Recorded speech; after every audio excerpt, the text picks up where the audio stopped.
ఆలోచన. తల్లి కొడుకులది ఒకటే బుద్ధి. నా గురించి అయితే ఆలోచించగాని అన్న గురించి ఆలోచించు.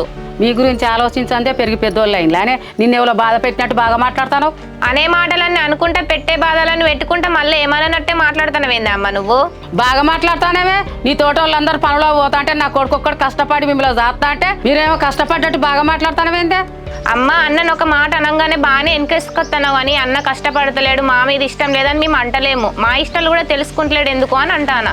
అన్న చిన్నపిల్లగాడు ఏం కాదు, ఎప్పుడేం చేయాలన్నది అన్నకు అన్ని తెలుసు. మిమ్మల్ని బాధ పెట్టే పనులు ఏం చెయ్యడు. బాధ పెట్టుకుంటేనే ఏం బాధ పెడతలేడని అమ్మ నీ కొడుకుని బాగానే వెనకేసుకొస్తాను అంతి.